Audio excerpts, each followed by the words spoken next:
Travel chaos, all new at 10. Los Angeles International Airport in a frenzy tonight as a power outage sends most of their terminals into darkness. We've seen some delayed flights here at Sky Harbor. As a result, crews at LAX eventually able to bring those systems back online for everybody. Meantime, the other travel problems, long lines at many airports as American Airlines cancels another 300 flights nationwide. That brings the total number of cancellations since Friday to more than 2,000.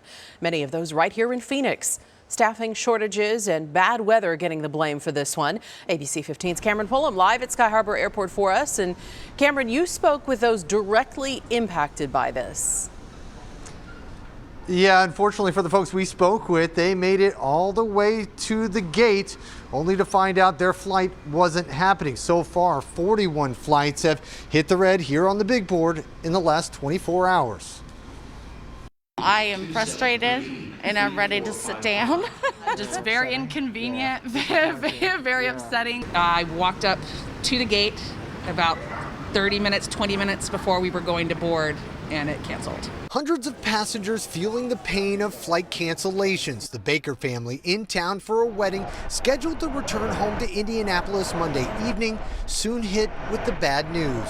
Our flight got canceled right after we went through security. They scanned everything and we didn't take 10 steps and it's canceled. Like the Bakers, Kendall Holstead, a travel coordinator for the film industry, is stranded in Phoenix also. I have my job to get back to, which is handling everyone else's cancellations too, so I'm going to have to do that remotely. Bound for Albuquerque, she's now stuck in town for another night. American Airlines has canceled more than 2,000 flights nationwide over the past several days, citing weather delays and staffing issues. I think it's a culmination of a lot of things, of increased travel, definite staffing shortages. People can safely only work a certain amount of time. American looking for solutions, saying 1,800 flight attendants will soon return from leave in November, while also adding another 600 new flight attendants by the end of the year.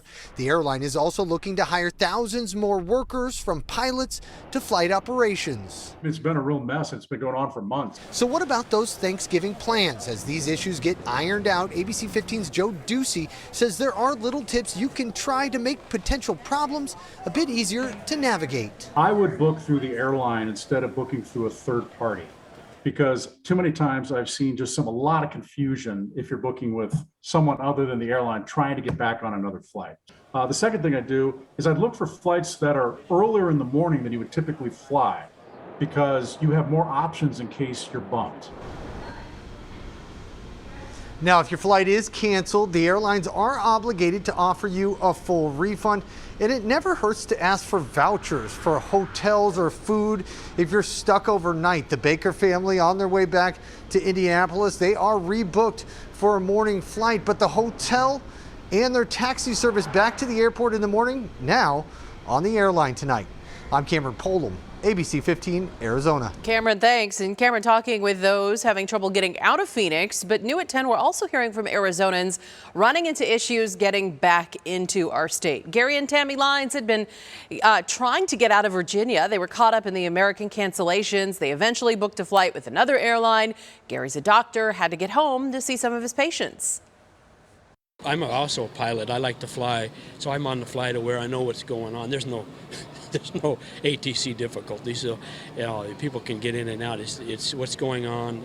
Apparently one of the commuter airlines connected with the American voted to go on strike, so we kind of knew something might be happening.